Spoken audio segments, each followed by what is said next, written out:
The first step in the planning process is to establish a strong, clear goal that defines your vision so you know where you want to go.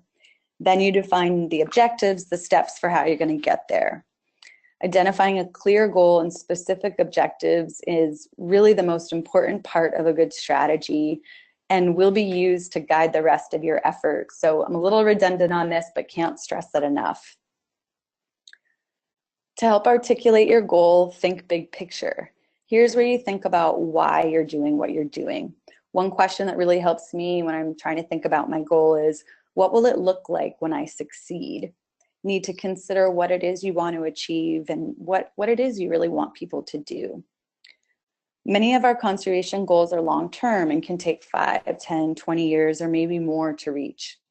For an effective and relevant communication strategy, think shorter term.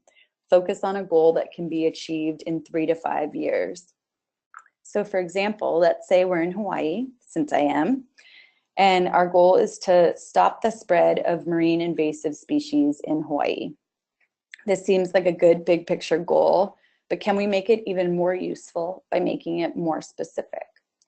A specific goal gives direction to the planning process and narrows the focus of your project in measurable ways, such as by geography, audience, and timeline.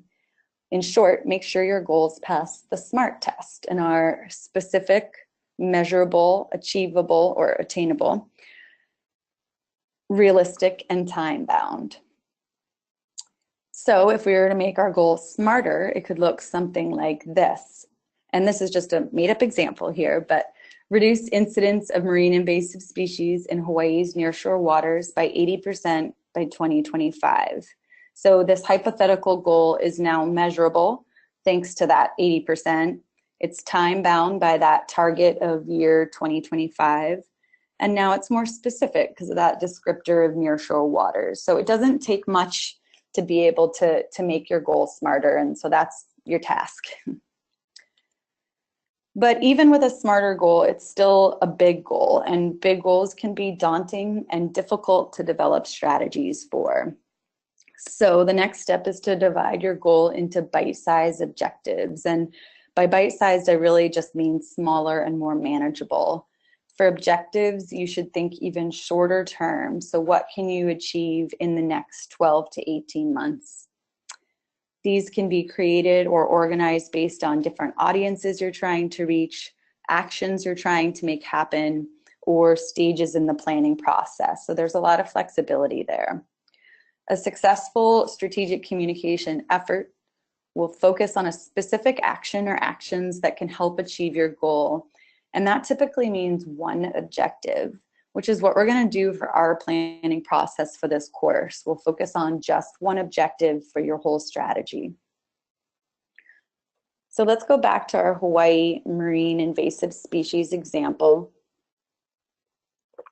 In this scenario, there are many steps we could take to stop the spread of marine invasive species, such as reduce their spread through fishing gear and boats, stop aquarium dumping or boat hull cleaning in water, or get state legislature to pass invasive species policy by 2020 to create more funding for invasive species border control. A little bit of a mouthful, but it's a smart objective, so probably will be. And the important point here is that our objectives should really say exactly what needs to happen, by whom, where, and when. So when you're deciding on what objective to focus on for your strategy, for this strategy, really it's important to prioritize and ask yourself, consider if any are time dependent. Do any of them have to happen first, or are they sequential?